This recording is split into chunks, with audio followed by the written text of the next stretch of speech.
ഇന്ത്യയുടെ defence minister Rajnath സിംഗിന്റെ മേൽ ചുമത്തപ്പെട്ട ആദ്യത്തെ കുറ്റാരോപണം ഇദ്ദേഹം തന്നെക്കുറിച്ചുള്ള കാര്യങ്ങൾ വളരെ രഹസ്യമായി വെക്കുന്നു എന്നുള്ളതാണ്. നോക്കൂ സാർ, താങ്കളുടെ ചൈൽഡ്ഹുഡിനെ കുറിച്ചും കുട്ടിക്കാലത്തെ കാര്യങ്ങളെക്കുറിച്ചും താങ്കളുടെ ജീവിതത്തെക്കുറിച്ചും ഒന്നും തന്നെ എവിടെയും പറഞ്ഞിട്ടില്ല. ഇന്ന് ആപ്കി അദാലത്തിൽ അത് പറയുമെന്ന് വിശ്വസിക്കുന്നു. എന്നെ സംബന്ധിച്ചിടത്തോളം ഇത് വളരെ ബുദ്ധിമുട്ടുള്ള കാര്യമാണ്. താങ്കളൊരു ഫിസിക്സ് സ്റ്റുഡന്റ്, ബ്രില്യന്റ് സ്റ്റുഡന്റ്, അതെല്ലാം സത്യം തന്നെയാണ്. പക്ഷേ താങ്കൾ ക്ലാസ് കട്ട് ചെയ്ത് സംഘത്തിന്റെ പ്രവൃത്തിക്ക് വേണ്ടി പോകുമെന്ന് ഞാൻ കേട്ടു. സത്യമാണോ? അതെ, പോവാറുണ്ടായിരുന്നു. ഞാൻ 9th പഠിക്കുന്ന സമയത്ത് ഞാൻ RSSന്റെ സർവീസ് ക്യാമ്പിലേക്ക് പോവാറുണ്ടായിരുന്നു. ഞാൻ വോളണ്ടിയറായിട്ട് വർക്ക് ചെയ്യും. താങ്കൾ ടീച്ചറായതിനു ശേഷം, ലെക്ചറർ ആയതിനു ശേഷം വളരെയധികം സ്ട്രിക്റ്റ് ആയെന്ന് കേട്ടു. അല്ല, അങ്ങനെയൊന്നുമല്ല. ആ സമയത്ത് ഞാൻ എടുക്കുന്ന ക്ലാസ്സുകൾ സ്ഥിരമായി ക്ലാസ്സിലേക്ക് വരാത്ത കുട്ടികൾ പോലും എന്റെ ക്ലാസ് നടക്കുന്ന സമയത്ത് എല്ലാവരും ക്ലാസ്സിൽ ഹാജരായിട്ടുണ്ടാവും. മുഴുവൻ കുട്ടികളും ക്ലാസ്സിലുണ്ടാവും. ഇത് എനിക്ക് കിട്ടിയൊരു ഭാഗ്യമാണ്. അതുമാത്രമല്ല, താങ്കൾ IAS ആകണമെന്ന് കരുതിയത് അതിൽ വല്ല സത്യമുണ്ടോ? ഒരിക്കലും ചിന്തിച്ചിട്ടില്ല.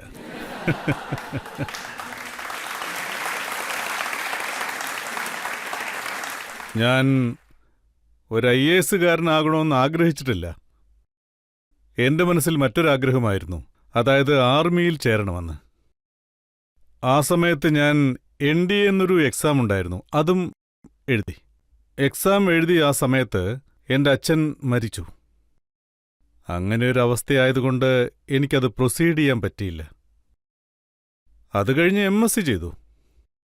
അപ്പോൾ യൂണിവേഴ്സിറ്റിയിലുണ്ടായിരുന്ന വൈസ് ചാൻസലർ PT സാൻഡി എന്നൊരു പ്രൊഫസർ, അദ്ദേഹത്തിന് എന്നെ വളരെ ഇഷ്ടമായിരുന്നു.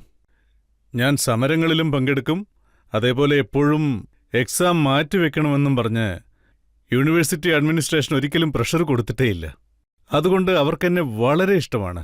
അന്ന് ഞാൻ ഫസ്റ്റ് ഡിവിഷൻ സ്റ്റുഡൻ്റായിരുന്നു. അവരാണ് കഴിഞ്ഞത്, നീ MSc കഴിഞ്ഞതുകൊണ്ട് ഇനി ഇവിടെ നിൽക്കേണ്ട ആവശ്യമില്ലെന്ന്. അപ്പം ഞാൻ ഒരുപാട് സമരപോരാട്ടങ്ങളിൽ പങ്കെടുത്തിരുന്നു. പിന്നീട് ഞാൻ KV പോസ്റ്റ് ഗ്രാജുവേറ്റ് കോളേജിൽ അപ്ലൈ ചെയ്ത് ഫിസിക്സ് ലെക്ചററായി. പക്ഷേ തീർച്ചയായിട്ടും ഇത് ആരും ആലോചിക്കാനുള്ള സാധ്യതയില്ല. അതായത് ഏത് പയ്യൻ ആർമിയിൽ ചേരാൻ ആഗ്രഹിച്ചോ അവൻ അവസാനം ഡിഫൻസ് മിനിസ്റ്ററായിട്ട് മാറി. ഞാനും ഇങ്ങനെയൊന്നും നടക്കുമെന്ന് ഒരിക്കലും ചിന്തിച്ചിട്ടില്ല. മറ്റൊരു കാര്യം, അതായത് എമർജൻസി പീരീഡിൽ ആ സമയത്ത് താങ്കൾ വലിയ ലീഡറായിട്ട് മാറിയെന്ന് കേട്ടു. ആ സമയത്ത് ഞാൻ ലെക്ചറായിരുന്നു. 21ാമത്തെ വയസ്സിൽ 21 ഇയേഴ്സിൽ ഞാൻ ഫിസിക്സ് ലെക്ചറായിരുന്നു. അതോടൊപ്പം പൊളിറ്റിക്സിലും ആക്റ്റീവായിരുന്നു. പല സമരങ്ങളിലും ഞാൻ പങ്കെടുത്തിട്ടുണ്ട്. തന്നെയുമല്ല, ആ സമയത്ത് RSSലും എന്ത് പ്രോഗ്രാമുണ്ടെങ്കിലും ഞാനതിൽ മുടങ്ങാതെ പങ്കെടുക്കും. അപ്പോൾ എല്ലാ രാഷ്ട്രീയ പാർട്ടികളും ഒരുമിച്ച് ചേർന്ന്, അതായത് എല്ലാ രാഷ്ട്രീയ പാർട്ടികളും എപ്പി മൂവ്മെന്റിൽ എന്നെ കൺവീനിയറാക്കി. ആ സമയത്ത് ഞാൻ അവിടെ ഉണ്ടായിരുന്ന എല്ലാവരേക്കാളും യങ്ങായിരുന്നു. അതിൽ പങ്കെടുത്തവരിൽ ഏറ്റവും ഇളയവൻ ഞാനായിരുന്നു. പക്ഷെ എന്നെയാണ് അവർ ചുമതലയേൽപ്പിച്ചത്. അതിനുശേഷം ഞാൻ 18 മാസം ജയിലിലായിരുന്നു. ശരിക്കു പറഞ്ഞാൽ 17.5 മാസത്തിൽ കൂടുതൽ. അന്ന് ആ പ്രായത്തിൽ ജയിലിൽ കിടന്നു. അന്നെനിക്ക് ഏകദേശം അറസ്റ്റ് ചെയ്തു. ഞാൻ അപ്പോൾ എൻ്റെ കല്യാണം കഴിഞ്ഞ സമയമായിരുന്നു. അതുകൊണ്ട് ഞാൻ വീട്ടിലുണ്ടായിരുന്നു.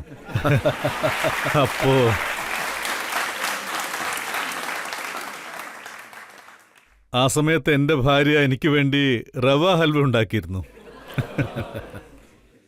ആ സമയത്ത് ഞാൻ എക്സസൈസ് ചെയ്യുമായിരുന്നു. ചെറുപ്പത്തിൽ തന്നെ എനിക്ക് എക്സസൈസ് ചെയ്യുന്ന ശീലമുണ്ടായിരുന്നു. അന്ന് ഞാൻ പതിവ് പോലെ എക്സസൈസ് ചെയ്യുമായിരുന്നു. എക്സസൈസ് കഴിഞ്ഞ ഉടനെ താഴേക്ക് ഇറങ്ങി വന്നു.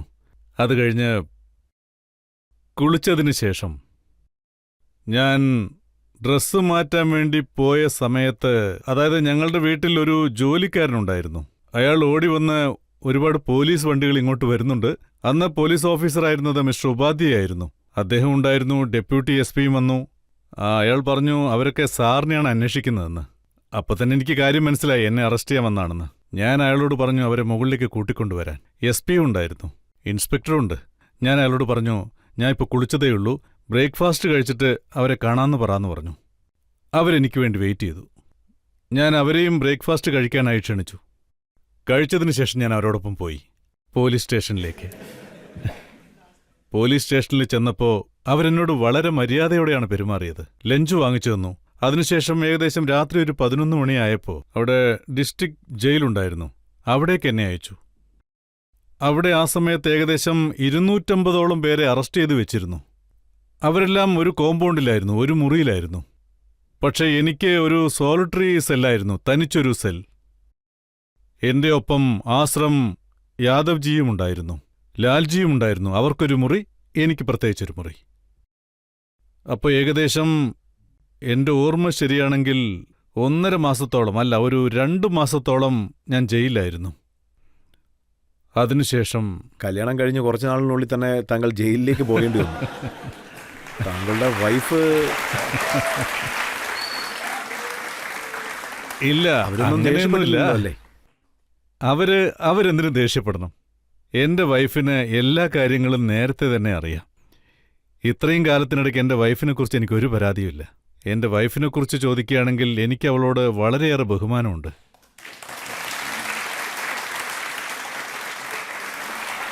താങ്കളുടെ ബയോഗ്രഫിയിൽ ഞാൻ വായിച്ചിരുന്നു, താങ്കളെ പോലീസ് പിടിച്ചോണ്ട് പോകുന്ന സമയത്ത് താങ്കളുടെ അമ്മയും അവിടെ വന്നിരുന്നു. അല്ലല്ല, അന്ന് സംഭവിച്ചതല്ല. അതായത് തനിച്ചായിരുന്നപ്പോൾ എന്ത് സംഭവിച്ചെന്ന് വെച്ചാൽ, ഇയാളെ ഈ ജയിലിൽ കിടത്തണ്ട, സെൻട്രൽ ജയിലിലേക്ക് അയക്കാമെന്ന് പറഞ്ഞു. തൊട്ടപ്പുറത്തുനിന്ന് 250 പേരും ഇവിടെ ഞാനും ഘോഷം മുഴക്കിക്കൊണ്ടിരുന്നു, ഗവൺമെന്റിനെതിരായി. ഇവിടെ നിന്ന് ഞാനൊന്ന് പറയുമ്പോൾ 250 പേരും അത് ഏറ്റുപറയും. അത് കഴിഞ്ഞ് അവർ എന്ത് തീരുമാനമെടുത്തെന്ന് വെച്ചാൽ, ഇയാളെ ഇവിടെ കിടത്തിയാൽ വലിയ പ്രശ്നമാകും, അതുകൊണ്ട് അലഹാബാദിലുള്ള സെൻട്രൽ ജയിലിലേക്ക് അയക്കാമെന്ന് തീരുമാനമെടുത്തു. അവിടേക്ക് എന്നെ കൂട്ടിക്കൊണ്ടു പോകുമ്പോൾ റെയിൽവേ സ്റ്റേഷനിൽ വലിയ ആൾക്കൂട്ടമുണ്ടായിരുന്നു. അവിടെ എന്റെ അമ്മ, വൈഫ്, അയൽക്കാര് എല്ലാവരും ഉണ്ടായിരുന്നു. സ്ത്രീകളെല്ലാവരും അവിടെ ഉണ്ടായിരുന്നു.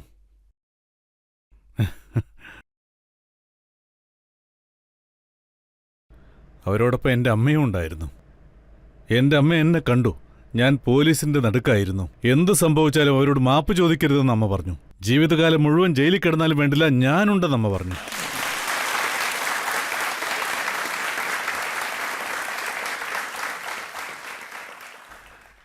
നിങ്ങൾ ഒരു വല്ലാത്ത ചോദ്യമാ ചോദിച്ചത്. ഞാൻ കുറച്ച് വിഷമത്തിലായി. താങ്കൾ ജയിലിലേക്ക് പോകേണ്ടി വന്ന ആ സമയത്ത് യഥാർത്ഥത്തിൽ താങ്കളുടെ കുടുംബ സാഹചര്യം അത് എങ്ങനെയായിരുന്നു? ഇല്ല, എന്റെ ഭാര്യ ആ സമയത്ത് അവളുടെ വീട്ടിലേക്ക് പോയി. അവിടെ ചെന്നതിന് ശേഷം അവിടുത്തെ കോളേജിൽ ലെക്ചററായി, പൊളിറ്റിക്കൽ സയൻസ് ലെക്ചറർ. പിന്നെ എമർജൻസി കഴിഞ്ഞ് 1 വർഷം കഴിഞ്ഞു. 1 വർഷം കഴിഞ്ഞാൽ എല്ലാവരെയും വിട്ടു അയക്കുമെന്ന് പറഞ്ഞു. ഞങ്ങളും അത് പ്രതീക്ഷിച്ചു. അപ്പോഴേക്കും എൻ്റെ ഒരു കസിൻ ഉണ്ടായിരുന്നു, ഗാസിപൂർ പോസ്റ്റ് ഗ്രാജുവേറ്റ് കോളേജിലെ മാത്തമാറ്റിക്സ് പ്രൊഫസർ. ആ കസിനോട് എൻ്റെ അമ്മ ചോദിച്ചിരുന്നു.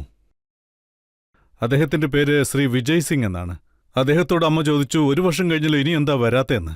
അപ്പം അദ്ദേഹം അല്ല മുത്തശ്ശി എന്ന് അദ്ദേഹം വിളിക്കുക. വീണ്ടും 1 വർഷം കൂടി നീട്ടിയെന്ന് പറഞ്ഞു. ഇനി 1 വർഷം ആവും പുറത്തു വരാൻ.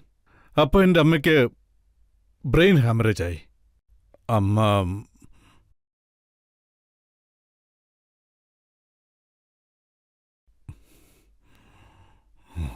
താങ്കൾ കടന്നു വന്ന ബുദ്ധിമുട്ടുകൾ, ആ പാത എനിക്ക് മനസ്സിലാവുന്നുണ്ട്.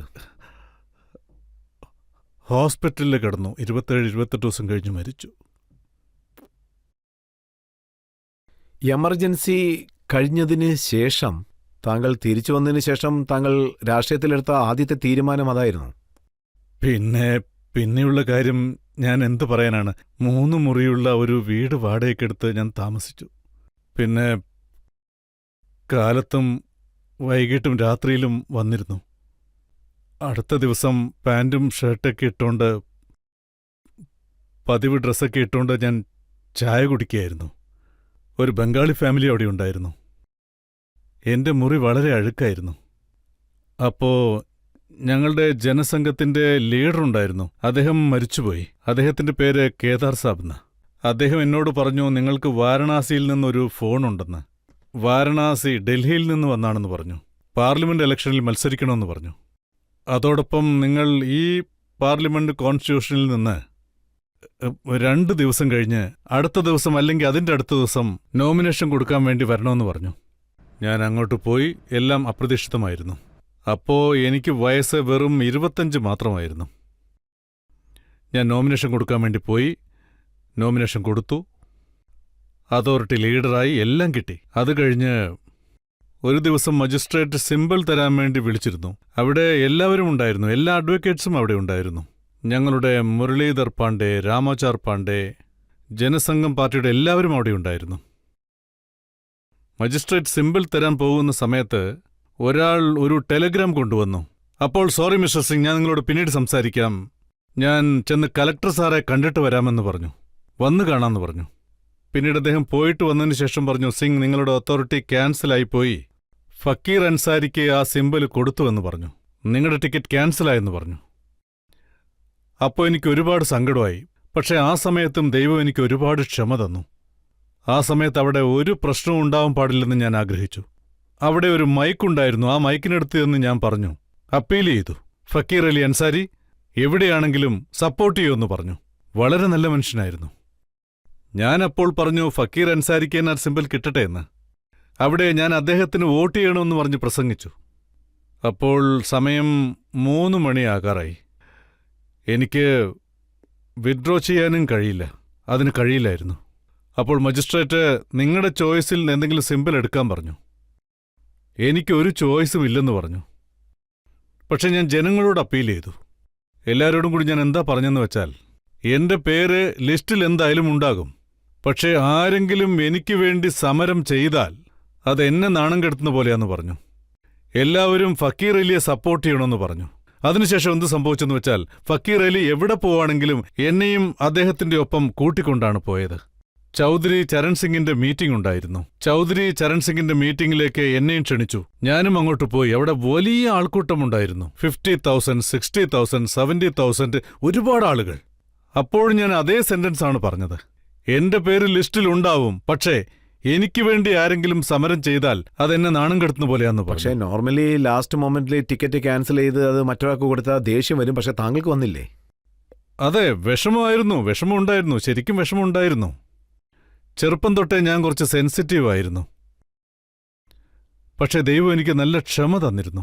ദൈവാനുഗ്രഹം കൂടെയുണ്ടായിരുന്നു. സത്യം, ദൈവാനുഗ്രഹം കൊണ്ട് മാത്രമാണ് ഞാൻ. താങ്കൾ ആദ്യമായിട്ട് MLA ആയത് എപ്പോഴാണ്, പറയാൻ പറ്റുമോ?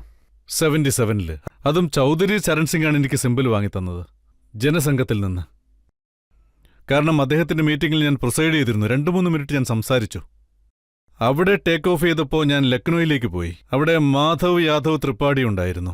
ആ സമയത്ത് അദ്ദേഹമായിരുന്നു ഞങ്ങളുടെ ലീഡറായിരുന്നത്. അപ്പോൾ അദ്ദേഹം എന്താ പറഞ്ഞെന്ന് വെച്ചാ, ജനസംഘത്തിൽ നിന്നുള്ള ഒരു ടിക്കറ്റ് എന്റെ ഭാഗത്തുനിന്ന് ആ പയ്യൻ രാജ്നാഥിന് കൊടുക്കെന്ന് പറഞ്ഞു.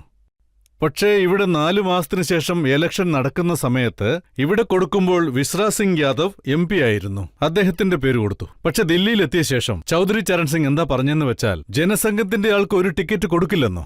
അദ്ദേഹത്തിന്റെ പേര് ക്യാൻസൽ ചെയ്ത് എന്റെ പേര് കൊടുത്തു. ഞാൻ MLA ആയി. പക്ഷേ താങ്കളെക്കുറിച്ച് റിസർച്ച് ചെയ്തപ്പോൾ മറ്റൊരു കാര്യവും അറിയാൻ സാധിച്ചു. താങ്കൾ ഒരാളുടെ പേര് ക്യാൻസൽ ചെയ്തെന്ന് കേട്ടു. എവിടെ? താങ്കൾ BJPയുടെ പ്രസിഡന്റായിട്ടുള്ള സമയത്ത് താങ്കൾ മകന്റെ ടിക്കറ്റ് ക്യാൻസൽ ചെയ്തെന്ന് കേട്ടു. അതെന്താ സംഭവിച്ചെന്ന് വെച്ചാൽ, 2007 ഉത്തർപ്രദേശിൽ അസംബ്ലി ഇലക്ഷൻ നടന്നു. അപ്പോ ശ്രീ കല്യാൺ സിംഗ്, അദ്ദേഹം ഇപ്പോഴും ഉണ്ട്. അദ്ദേഹം വലിയ മനുഷ്യനാ, വലിയ leader, senior leader. Kallaji Mishra, രാജസ്ഥാന്റെ ഗവർണർ, ഇവരെല്ലാവരും വാരണാസിയുടെ കോൺസ്റ്റിറ്റ്യുവൻസിക്ക് വേണ്ടി എന്റെ മകൻ പങ്കജിന്റെ പേര് സജസ്റ്റ് ചെയ്തു. അപ്പോൾ ഞാൻ ഇലക്ഷൻ കമ്മിറ്റിയുടെ ചെയർമാനും ഞാനായിരുന്നു, പാർട്ടിയുടെ ലീഡറും ഞാനായിരുന്നു. അടൽജിയും അദ്വാൻജിയും 2 പേരും എന്റെ ഇരുഭാഗത്തും ഉണ്ടാകുമായിരുന്നു. അപ്പോൾ ഞാനത് റെഫ്യൂസ് ചെയ്തിരുന്നു. എന്റെ മകന് എന്റെ കൈകൊണ്ട് ടിക്കറ്റ് കൊടുക്കില്ലെന്ന് ഞാൻ പറഞ്ഞു. അടൽജി അദ്ദേഹത്തിന്റെ ഒരു സ്റ്റൈലിൽ സംസാരിക്കുമല്ലോ. അദ്ദേഹം എന്തു പറഞ്ഞെന്ന് വെച്ചാൽ, എന്റെ ഡിസിഷൻ നോട്ട് ചെയ്തോളൂ, ഇലക്ഷൻ കമ്മിറ്റി, ഇവൻ പറയുന്നത് ഞാൻ സമ്മതിക്കില്ലെന്ന് പറഞ്ഞു. അദ്വാനിജിയും പറഞ്ഞു, എല്ലാവരും ഇത് തന്നെ പറഞ്ഞു. പിന്നെ ആനന്ദ് കുമാർജി, അദ്ദേഹം എന്റെ ഒരു കൊളീഗാണ്. ഇലക്ഷൻ കമ്മിറ്റിയിലും സെക്രട്ടറി ആയിരുന്നു അദ്ദേഹം. അദ്ദേഹം പറഞ്ഞു വേഗം അനൗൺസ് ചെയ്യാൻ പറഞ്ഞു. അനൗൺസ് ചെയ്തു. വൈകുന്നേരം ഞാൻ വീട്ടിലേക്ക് പോയി. അപ്പോൾ പങ്കജ് വന്ന് എന്റെ കാല് പിടിച്ചു. ഞാൻ അനുഗ്രഹിച്ചില്ല. അവന് വിഷമമായി. അവനവന്റെ അമ്മയോട് പറഞ്ഞു. അവന്റെ അമ്മ വന്ന് എന്നോട് വഴക്കിട്ടു. ഒരു കാര്യം ഞാൻ ഉറപ്പിച്ചു പറഞ്ഞു, എന്റെ കൈകൊണ്ട് മകന് സിമ്പിൾ കൊടുക്കില്ലെന്ന്. എല്ലാരും ഒന്നാണെന്ന് പറഞ്ഞു. പിന്നീട് പങ്കജ് വന്നു. അവൻ നന്നായി ഹാർഡ് വർക്ക് ചെയ്തു. അക്കാര്യത്തിൽ അവനെ അഭിനന്ദിച്ചേ പറ്റൂ. ഉത്തരവാദിത്വത്തോടെ അവൻ വർക്ക് ചെയ്തു. അച്ഛന് ഇഷ്ടമില്ലെങ്കിൽ ഞാൻ ഇലക്ഷനിൽ നിൽക്കില്ലെന്ന് പറഞ്ഞു. പക്ഷെ അവന്റെ കണ്ണിൽ കണ്ണീരുണ്ടായിരുന്നു. എല്ലാം അച്ഛന്റെ ഇഷ്ടമാണെന്ന് പറഞ്ഞു. പിന്നെ ജോയിൻ ചെയ്തു. അച്ഛൻ വലിയ പൊളിറ്റീഷ്യൻ ആണെങ്കിൽ മകന് അത് പ്രയോജനപ്പെടുത്തും. പക്ഷേ താങ്കൾ കാരണം താങ്കളുടെ മകന് നഷ്ടമാണ്. അല്ല. എന്റെ കൈകൊണ്ട് ഞാൻ ലീഡറായിരിക്കുമ്പോൾ എന്റെ മകൻ ഒരു ടിക്കറ്റ് ഞാൻ കൊടുക്കില്ല. അതിലെനിക്ക് സിഗ്നേച്ചർ ഇടാൻ കഴിയില്ല. അത്രേ ഉള്ളൂ. പിന്നീട് നമ്മുടെ ഇപ്പോഴത്തെ പ്രധാനമന്ത്രിയുണ്ടല്ലോ, പിന്നെ നമ്മുടെ ഇന്നത്തെ മിനിസ്റ്റർ അമിത്ഷാ ലീഡറായിരുന്നു. അവരും ഇതൊക്കെ കേൾക്കുന്നുണ്ടാവുമെന്ന് വിചാരിക്കുന്നു. ജീവിതത്തിൽ ആരോടും ഞാൻ ഇതുവരെ ഇക്കാര്യം പറഞ്ഞിട്ടില്ല. ഇവരെല്ലാവരും ഈ തീരുമാനം എടുത്തു. ഞാൻ ഇതുവരെ ഇക്കാര്യം പറഞ്ഞിട്ടില്ല. ഇന്നാണ് തുറന്നു പറയുന്നത്.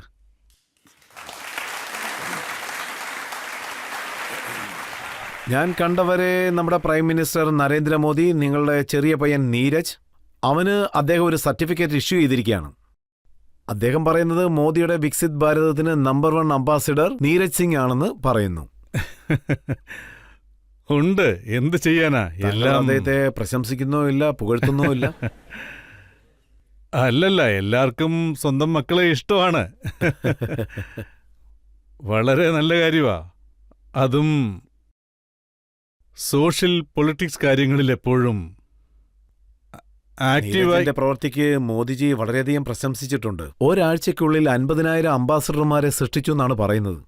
അത് ഞാനും കേൾക്കാനിടയായി.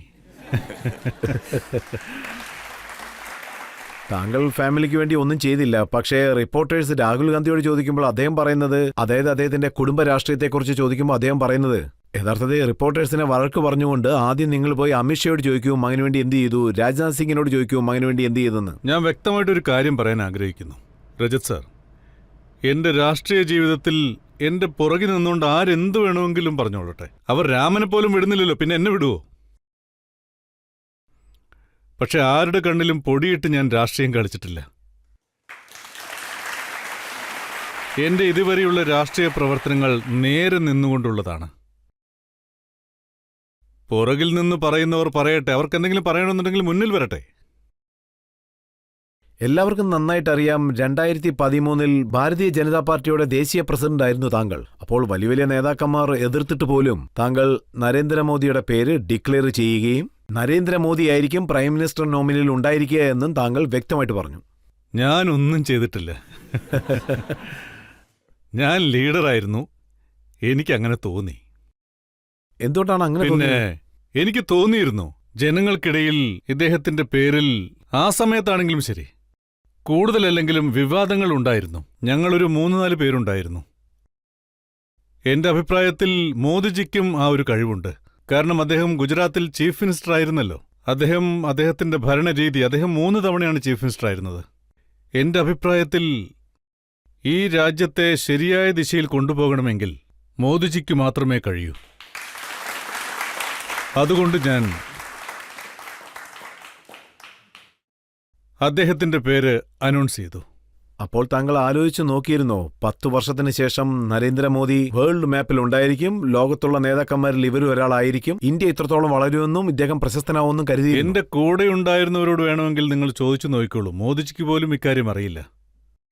അദ്ദേഹത്തെ കണ്ടിട്ട് എനിക്ക് എങ്ങനെയാണിത് തോന്നിയത് എന്ന് നിങ്ങൾ ചോദിച്ചാൽ, അദ്ദേഹത്തിന് അതിനുള്ള കഴിവുണ്ട്, യോഗ്യതയുണ്ട്, ബലമുണ്ട്, ആജ്ഞാശക്തിയുണ്ട്. അസാമാന്യ കഴിവുള്ളയാളാണ് അദ്ദേഹം. അദ്ദേഹം രാജ്യത്തെ ശരിയായ ദിശയിലേക്ക് നയിക്കും. ഇദ്ദേഹം ഉണ്ടെങ്കിൽ എല്ലാ കാര്യവും നടക്കുമെന്ന് എനിക്ക് തോന്നി. എന്റെ ഉള്ളിൽ, എന്റെ മനസ്സിന്റെ ഉള്ളിൽ അങ്ങനെയൊരു തോന്നലുണ്ടായി.